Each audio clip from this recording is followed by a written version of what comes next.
Hi everybody, I'm Steve-O, and today I'm going to be recording a tutorial on how to edit podcasts in Reaper. I asked on Twitter a couple days ago to see if anybody had any interest in it, since I've been doing podcasting for many, many years, and there was enough feedback that wanted to see it that I'm going to record this. So, very briefly, I've been doing podcasting since 2008. I've been using Reaper for podcast and music editing since 2012.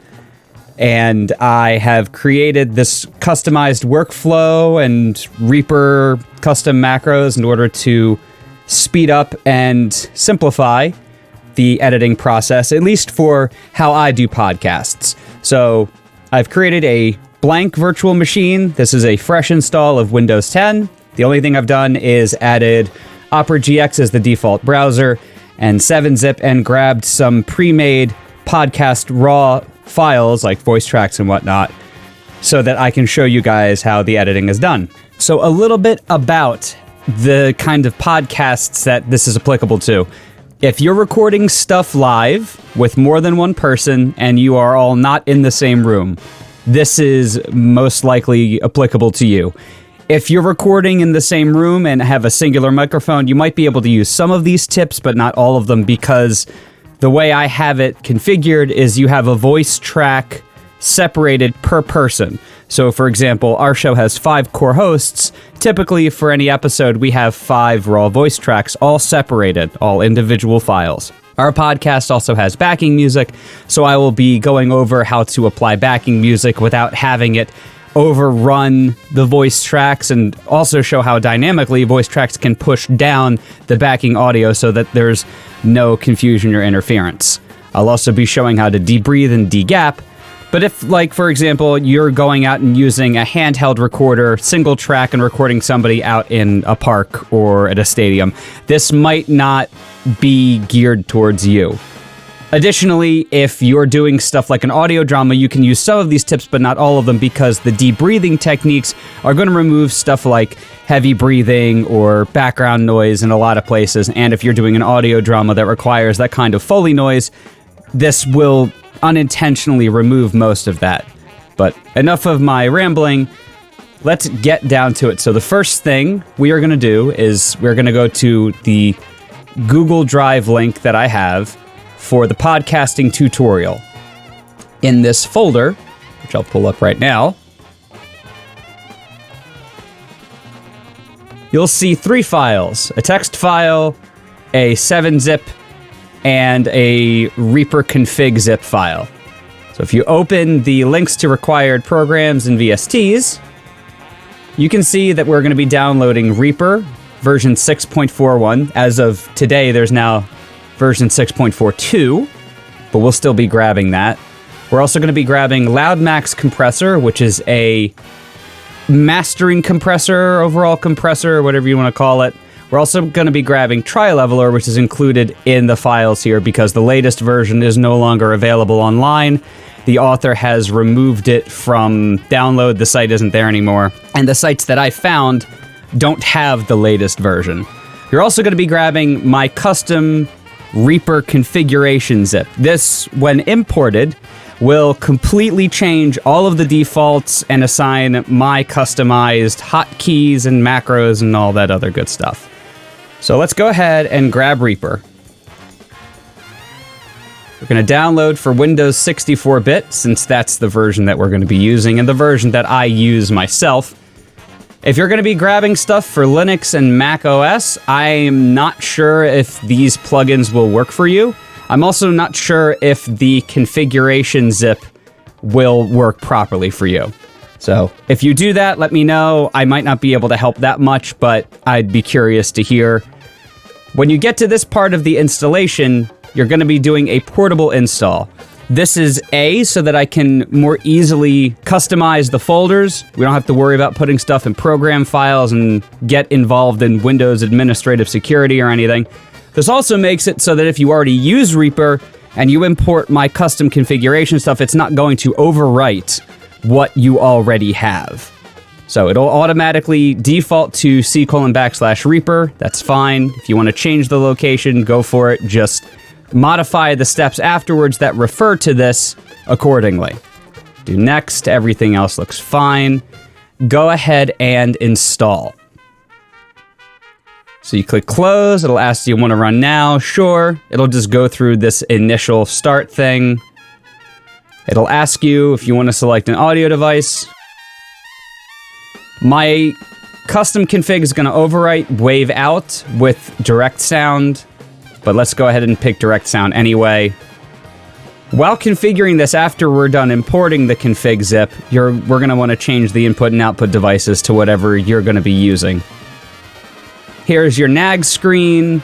It's going to come up every time. Reaper has a restrictionless free trial. It's $60 for a discounted license. I highly, highly recommend paying for a license if you use it. Reaper is a great program. They constantly add things. There's a lot of community support. It is extremely customizable, and I cannot recommend it enough. But in the meantime, for this tutorial, we're just going to click Still Evaluating. Now that we've got Reaper up and running, let's go ahead and grab the other files. So let's grab Tri-Leveler. Let's grab the config files. And let's go ahead and download LoudMax. And we're going to grab the VST3 plugin for Windows 64-bit. Fantastic. Let's open the downloads folder. And you can see these are the files that I grabbed that we're going to be using for the tutorial. So if we open a new Explorer window,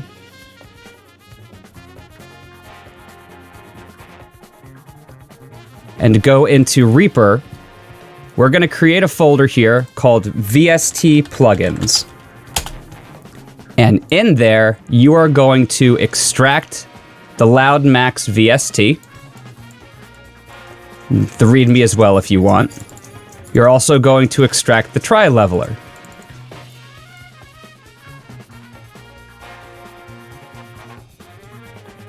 And since we have Reaper up already, go to Options and Preferences, scroll up to General, and click Import Configuration. Now go to Downloads. It seems like Drive also re-zipped the zip file, so you might need to extract that. If Google Drive accidentally adds another zip at the end of Reaper config zip, you can just go ahead and click the All Files thing and double-click on the Tutorial Podcast Reaper Configuration .Reaper config zip like that. Importing configuration will require a Reaper to restart. That's fine. Click OK. Now it should pop up with this import configuration, and it's currently scanning for all of the stuff it will be adding. Once it's done scanning, just click Import. It'll give you the bug screen again, and click Still Evaluating. It's full screen this. Perfect. Now you'll notice it looks a little different. I prefer the Reaper 5 visual theme to Reaper 6. It's also now using a podcast template and has a bunch of different changes. Before I dive into that, the reason I'm doing this tutorial this way is because there are so many changes that I've made over the years to the configuration that I would not be able to accurately name them all. I will definitely be missing some. It is just easier for me to export the config and have you import it so that everything is exactly how I have it now. If enough people are interested in knowing the specific customizations, I will go back and do a side-by-side comparison, but let's just see how this tutorial lands with you all first. So now we have Reaper customized to what I am used to. It is loading a template. If you go to Options Preferences, we can see that under Project. When creating new projects, use the following project file as a template, which is the Tutorial Podcast template. It will automatically add a single voice channel primed to record. So doing this in a virtual machine, I can't use the Ctrl+M hotkey. If you click Mixer under View, you'll be able to see that there is also an effects applied to the master track. If you click that little green effects thing, you'll see that there is already an instance of LoudMax included on the master track. LoudMax, we're going to be using for multiple things. The first thing is to prevent any tracks from clipping, which means that it goes above 0.0 dB. The threshold, this bar at the top, is used to figure out exactly how much to boost the volume. So if you're doing something normally and you leave it at 0, nothing's going to get pushed up. When doing voices in podcasts, you want to level out the volume of the voice so that whatever you're delivering, there's a relative consistency. Depending on where the voice normally is, how loud or soft the person recorded, the person's inflections, those little idiosyncrasies. But for the master track, we're keeping that at 0 because nothing needs to be bumped up. We're going to do all that other stuff on the individual tracks, and we're going to prevent it from clipping by putting it at 0.1. All that stuff is done by default. It is the preset. So now that we've seen that, I can show you how to record audio on your end. And under this part of the tutorial, I get to talk about how various people are going to record their stuff and get it all together. You can run Reaper while doing something like Discord or Skype or Zoom and be able to, with much better quality, record your side of the audio. So, unfortunately, with the way this virtual machine is, you won't be able to see my voice at all show up on this meter here. But as long as you go to your options, preferences, under audio, device, as long as you pick the correct input device, whatever your microphone is, you should be able to see over here, when you're talking or doing things with the microphone, you should be able to see this bar go up as long as the record is primed. This little circle here, that's the prime track for recording. Turn it off, it won't show anything. Turn it on. As long as you've got the right microphone, you'll be able to see some activity here. So that's how you record your side of the audio. You can just go ahead and either click the circle or press Ctrl+R, and it'll start recording. Perfect. Additionally, if you're using a USB or FireWire or Lightning audio interface, more likely than not, you'll be able to run something in what's known as ASIO driver mode. We're currently using direct sound, and wave out is also available. They're the two lowest common denominator interface subsystems for getting audio out of Windows. ASIO is an extremely fast, low latency higher quality driver interface. So if you have the ability to use ASIO either through a native driver or through something like ASIO for All, which is a software interface that allows basically any audio device to use ASIO, I would recommend using that. Let's go back to direct sound for now, though. So you've now figured out how to record your side of the audio. How do you get other people's audio into yours? In my specific circumstance, we use Discord, which is a text and video and voice chat. We use that for our recording. We also use something called Craig, which is a bot that you can bring into your server that will record the individual voices of people within a voice channel when activated. Go ahead and Google Craig Discord bot in order to find it. By default, stuff is available for a week when you record using it, and it has a limit of, I believe, like 2 hours. You can become a patron for Craig in order to unlock additional time, both for storage as well as recording capacity. We use Craig as a backup for recording in case somebody's other recording gets botched. We also use it for synchronization. There are other ways to synchronize audio. People do the clap trick where everybody counts down 3, 2, 1, clap, which allows you to see on the waveform when you're editing the audio where to put files in sync. I much prefer having a backup along with the ability to properly synchronize the voices. So let's say you go out and you record your podcast. When using Craig, you can download the files that Craig stores through a link that Craig gives you in a private message.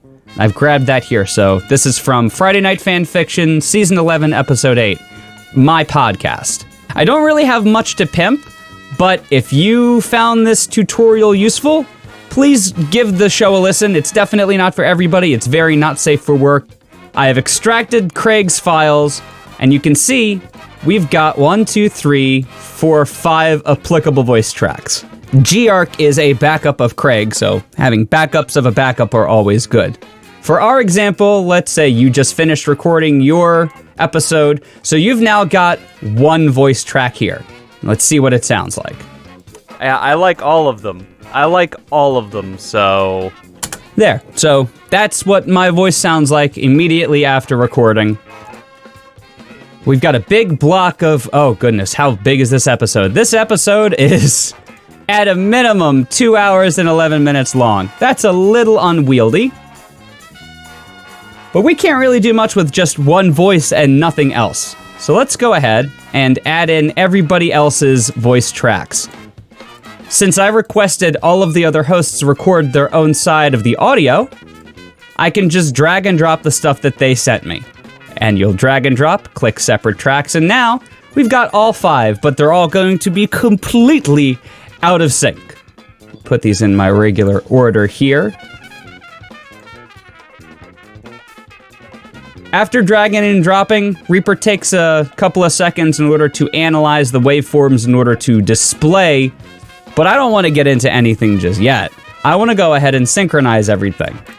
So let's go ahead and grab all of the Craig stuff.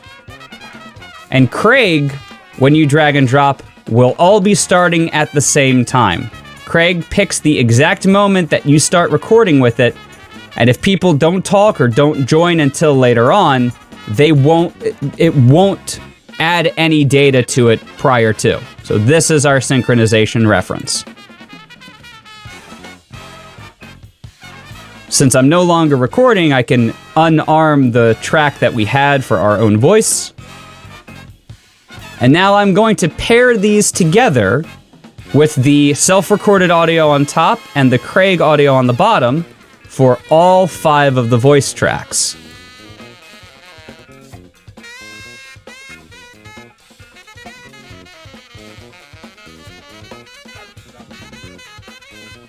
Perfect.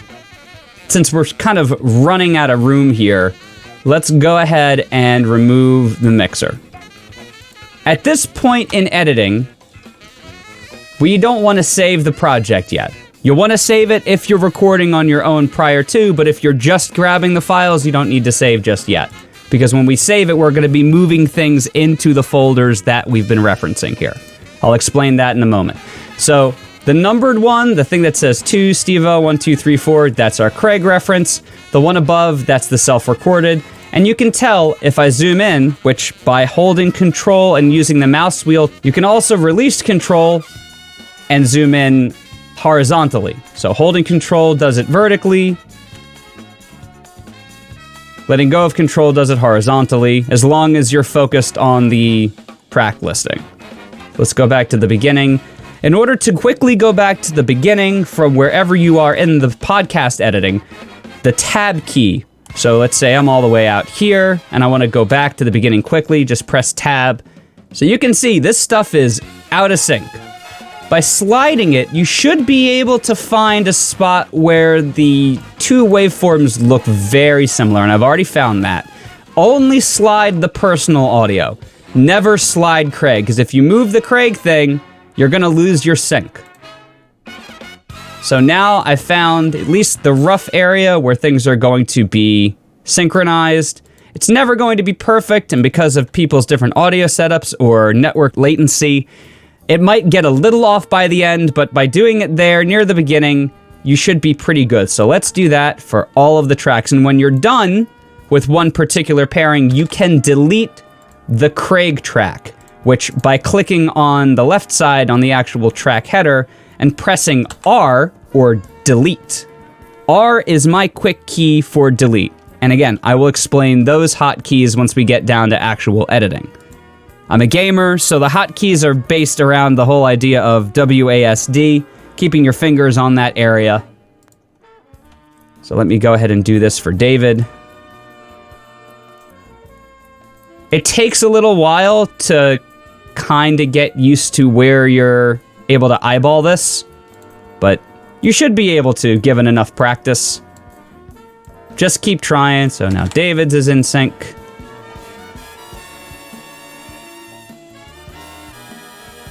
And I think we can get Logan's in sync. Yep, there we go. Or that's Valerie. Now it's Logan.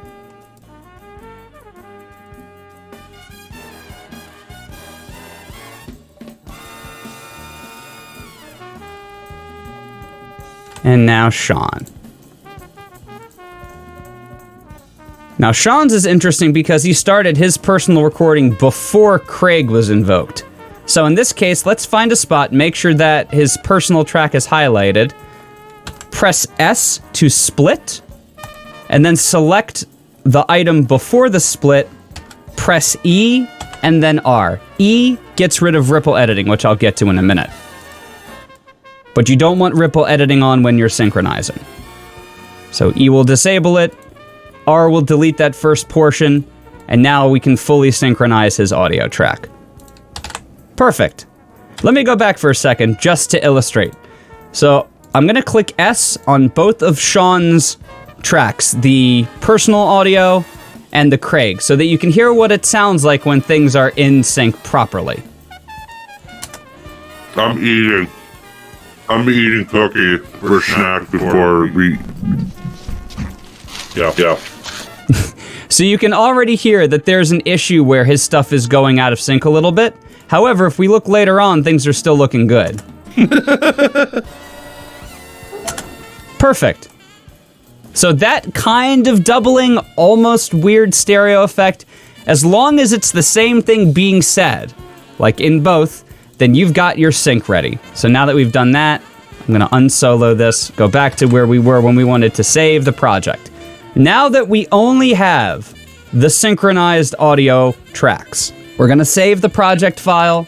So press Ctrl+S, that will bring up the save project dialog. I always create a subdirectory for the project, and I always move all media into the project directory. This makes sure that you don't duplicate the files, because these files can be pretty big, and that they're all located under the same subdirectory. So let's call this podcast tutorial. Wonderful. Now we have all of the files that we need for the voice parts of this podcast, and they're all in sync. So let's just drop in and see where we are.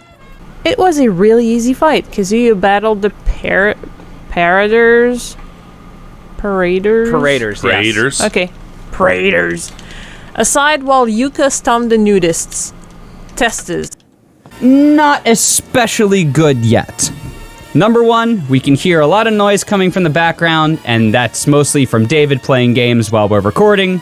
Thanks, David. There's a lot of silence, there's a lot of gapping, and the voices are not properly leveled. So we can very much improve on this. The first thing that we're going to be doing is applying effects to every track that will voice normalize. This will make it so that there's a consistent level between all of them, and that it will duck out when there isn't something being said. So you're going to go to each track, right-click on FX, go to Effects Chains, and click Tutorial Podcast Voice Track Effects Chain. This will add 4 effects to the track. REA EQ, which is a generic voice EQ I found to be very versatile. The Loud Max, which is the initial bump. Tri-Leveler 2, which is a triple voice compressor, a short, a medium, and a long for dynamics. This also will gate, which means that it will turn off any recognition when there's no noise below a certain threshold. And then another loud max to bump up again after Tri-Leveler does its thing. Our target for relative loudness is -19 LUFS, and from there we're gonna add another 10 dB to bring everything back. So you can hear the difference. If I turn all of the effects off, let's find a spot for my voice, and I'll solo the track, and you can just hear, Everything old is new again eventually. We're going back to Mockfic Book 2, technically the first by Popful. Now if I enable the effects, everything old is new again eventually. We're going back to Mockfic Book 2, technically the first by Popful. You can hear a huge difference both in relative loudness and voice consistency, and that EQ is making it sound a lot better. So even with all the leveling, let's turn the EQ off and see the difference. Yeah, everything old is new again eventually. We're going back to Mockfic Book 2, technically the first by Popful. You can hear the mid-range that's getting cut out adds this very nice voice warmth to the track. So let's add that to every track. And you can press escape whenever the window pops up so that, because you're adding the preset. All of these things come pre-configured. You might need to do a little tweaking, which I'll show in a moment, because as you can see, David's bare minimum of noise here is higher than almost every other track. You can see there's not even a visible line here, but there's little bumps all the way over here. So in order to properly remove the noise there, we're gonna have to change how low that gate threshold is. The gate threshold is the minimum level of noise that will be gated. So anything below 45 dB on this track will be removed. I think that's a little too low of a gate for what he's going through. So if I solo this, let's see. All right, so it's already going up quite a bit. Let's tweak this and make it -35 and see how that goes. The noise is now gone. It's getting detected a tiny bit, so maybe we want to bump it up to 32.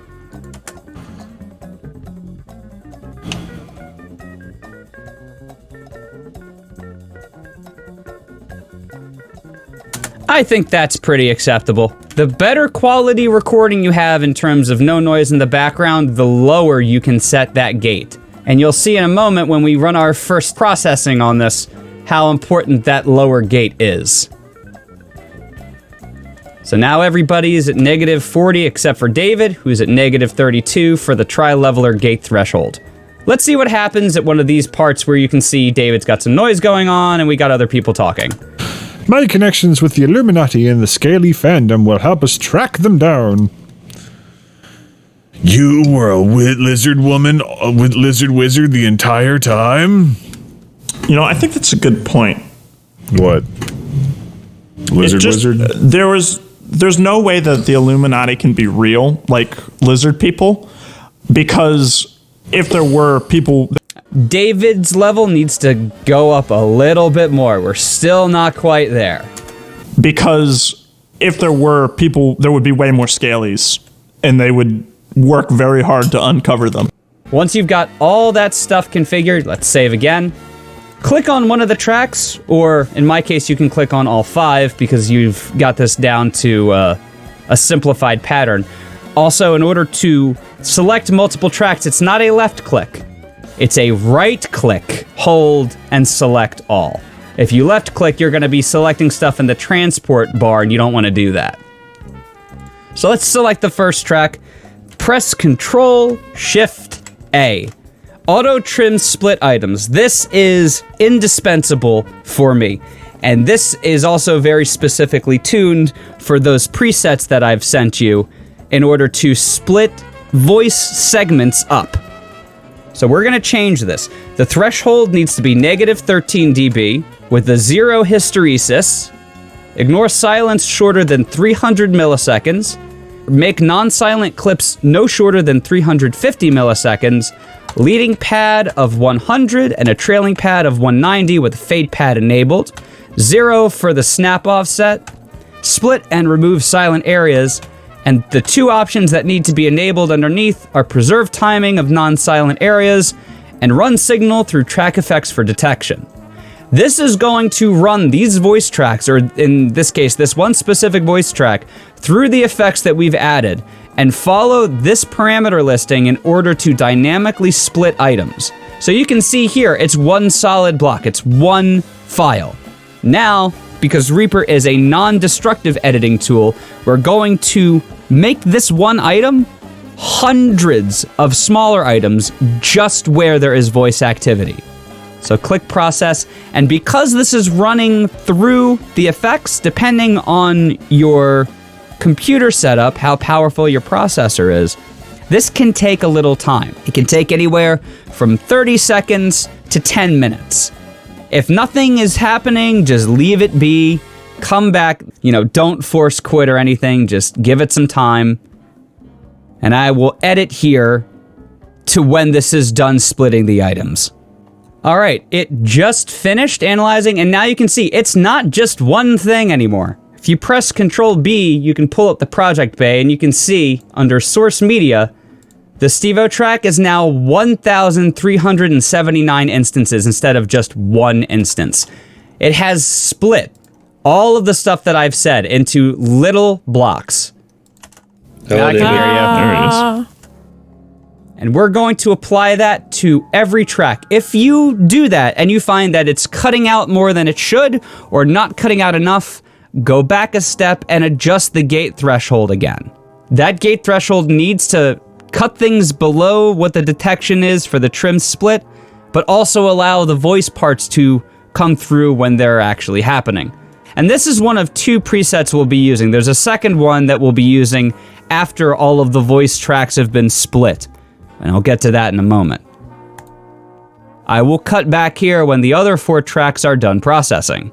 I had to go back and do some more tweaking to the individual files. Some needed to be moved, the gate threshold to like -35, -32, stuff like that. So yes, it is an ongoing process. But now, let's de-gap this, because we just debreathed all of the different voice tracks. Let's de-gap all of this. So the next step, once you've done that auto trim split, is save, Ctrl+Alt+R, and this will bring up the render to file dialog.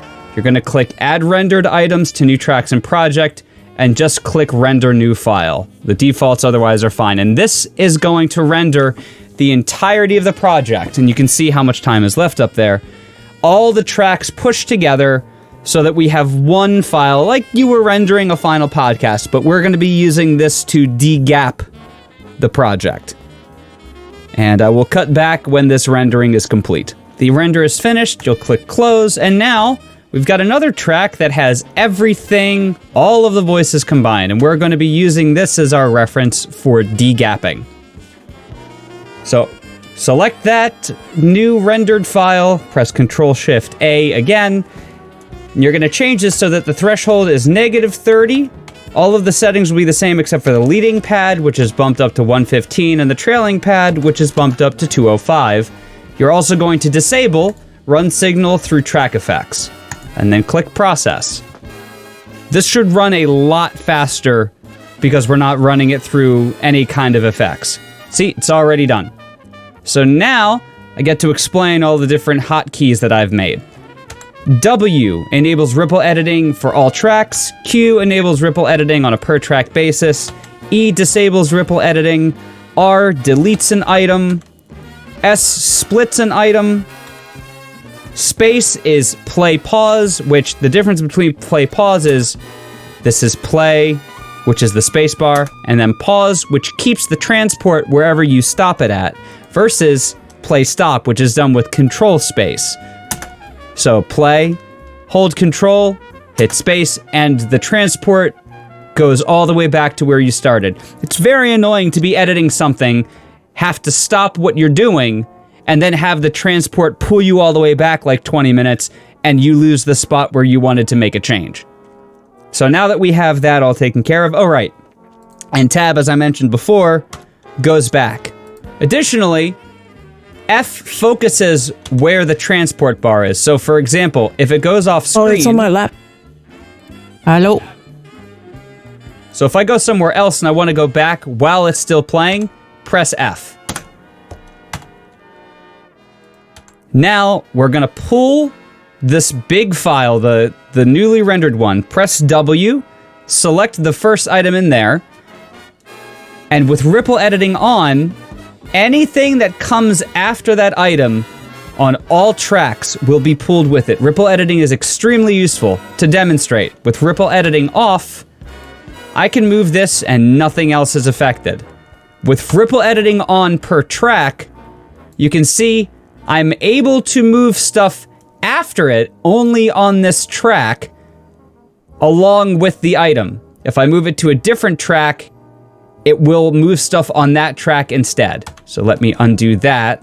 But nothing before that is affected. With ripple editing on all, everything that comes after it on all tracks is affected by what you're doing to it. And we're going to use that ripple editing along with a custom series of actions that I've done in order to de-gap this podcast. So right now, let's see. It is in total 2 hours, 12 minutes, and about 52 seconds. To de-gap it and get rid of any silence or extended non-talking areas, select that first part of that file that you rendered. Hold Control, and then press and hold backspace. But for this example, I'm going to show you just one action of it. So press Control and press backspace once. You just saw everything afterwards jumped forward. Look how small this gap is between those two items. It's 1 millisecond. This custom action finds the space between these two items, creates a single millisecond space in between, nudges all of the items on every track accordingly, and removes that space. So let's do it again. And again. And again. And again. And you can see how, if we do this repeatedly, and I'll zoom out in order to show this to you, if you press and hold Control and press and hold backspace, all of that empty space is now being progressively removed. That's why we had to render that file of all the voice tracks together in order to use ripple editing and this set of actions to remove all of that empty space. This saves an immeasurable amount of time. So just keep pressing and holding Control backspace. And I will keep this segment in here, but I will speed it up so that you can see just how much this does and how quickly.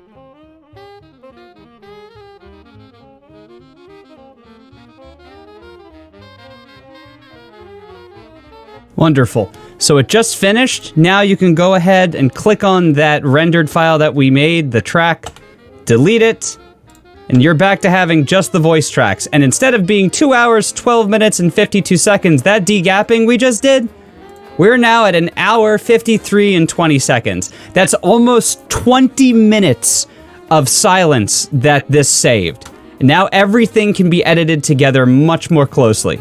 Let's get to the actual editing part. This has all been preparation up to it. There's a big bunch of silence here. You can right-click that, press E to turn ripple editing off, press R to delete it. Now we're getting even more stuff back. You can go through and just listen to things in order to figure out where things need to be shifted. If you want to shift things entirely, let's say I want to move this back to give a little bit more time between the two, press W. Now everything after it can be dragged, press E again. You can delete this, press W, you can slide things. If you go to the edge and you see this little left-right arrow with the square side, you can go ahead and move that to adjust the beginnings and endings. And that's what you're going to be doing. Just go through, clean it up, adjust the timing. Bedroom, 3 bath for $250. $335 for 3 bed, 2 bath, almost 2,000 square yard. feet. Where is it? This yard looks very nice. Yes, but where? Like, do you have a street? So there you can see there's some over talking. I wanted to move stuff out of the way, so I pressed W, slid everything after that. Yes, but where? Like, do you have a street name? Log Trailway. No idea what that is. Wow. So you can see, once you get used to it, like E, W, slide, R, E, just... it becomes second nature to use these hotkeys and then refocus. So, you know, ER is like my most used key combination in this, just to make sure ripple editing is off if I want to delete stuff that I don't want there. Or split, ER. W to remove the over talking, slide it back. Okay, Reaper's showing a waveform. Oh, it's probably towards Westminster. If I want to get rid of the find where the begins. S for split. W, bring it closer. S for split. Bring it closer. Probably toward Westminster. All right, so I got rid of the S part. Towards Westminster. See? You can do a lot of cleanup here. You can make things sound more natural as well. So for all of the over-talking that ends up happening, we can always get rid of that in post as long as you've got those extra voice tracks. You can also adjust timing for jokes. You can adjust timing for anything that happens in there. And you can continue cleaning it up until you end up with a very refined podcast project file. You know, for me, this process takes anywhere from 1 to 4 hours, depending on the length of your project and the complexity. It could be less or more. But that's the basic principle of it. You're going to be using ripple editing for adjusting timing. You're going to be removing things that don't need to be there. You're going to be merging things that sound more natural together. You're going to get rid of the ums and uhs if that's something you want to do. And by the end of it, you know, going from beginning to end, you should be able to come up with a pretty good podcast. Now, let's say, for example, I've gone through and already done all that. I haven't, but let's just say that I did. When you're ready to render, Ctrl+Alt+R, disable the add rendered items to new tracks in project, and then just name your file and figure out where you want to put it. One thing I didn't mention earlier is that my projects and the stuff that I get from other people is all rendered in FLAC, the free lossless audio codec at 16 bits and 8 data compression. FLAC is not a very high overhead codec, and it is lossless, effectively. So you still get all of the quality of a lossless file without the full size of something like a WAV file. When doing podcast editing, it is always best to work with lossless, because when you render from a lossy codec to another lossy codec, that's double loss. Work with lossless, and then when you need to render to like MP3 or Ogg Vorbis, you can do that, and you're still going to end up with a higher quality end product. So if this is where you want to stop, that's fine. There's no music, you've done your editing, you name it, you render it. If you want to render it as something other than FLAC, like MP3, you can change it there. If you're going to do it at MP3, I highly recommend doing it as a VBR, setting the maximum quality, and quality 50 at a minimum is good for voice. 80 is better, but much larger. 100 is unnecessarily large if you're doing something for SoundCloud or Spotify. Going back a little bit, and I'll save where we are. Let's say you want to add backing music. I add backing music to all of my shows. I find that it helps with the flow of the show a good bit. But let's say you want to do that. All right, I have grabbed the jazz album, and that's what I'll be using as my background. So what we'll do, make sure ripple editing is off, drag and drop your first file over to the podcast. So for mine, I end up doing like a musical, 5 to 10 seconds beginning and then moving the volume down. And that's what I'll show you here. If you don't want to do that, you can just always lower it automatically. Highlight the music track you just dropped in and press V. And then for me here, I'm going to be drawing on the volume envelope a drop from 0 dB to -20 dB. You could also just do this by lowering the volume knob here if you don't want to have to do something like an envelope modification. But for me, that's what works. Now, right-click on Effects, go to Effects Chains, and go to the Music track. This has added 3 VST plugins. Tri-Leveler again, specifically customized for music, Loud Max in order to prevent clipping, and a sidechain compressor. This is what will cause audio ducking. So before I do that, let me go ahead and go back from where we were. Let me disable all the effects. There's no lower volume here. Oh, Steve-O. Oh, hey, Logan. We'll need to switch my... So that sounds terrible. The music is directly competing with the voice tracks, and everything sounds really, really confusing and very dense.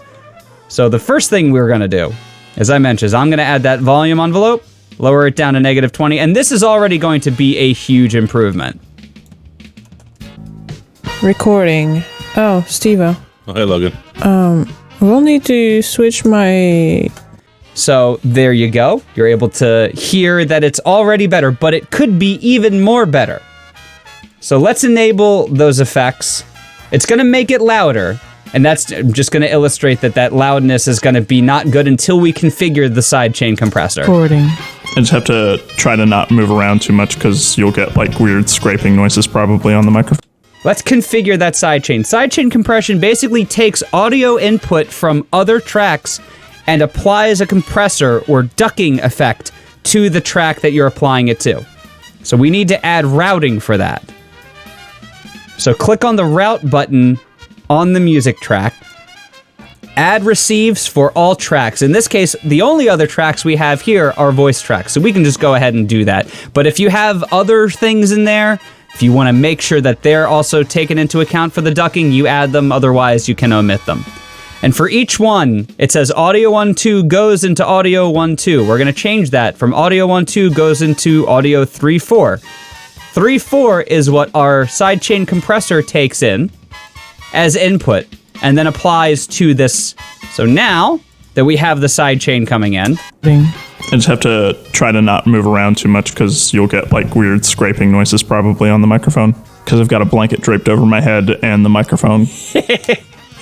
So now you can see there's two bars instead of just one. The left bar shows the music level, the right bar shows the input from the voice track. And you'll see now that recording. It pushes I just down have to try to not based move on around how much too much comes here. because you'll get...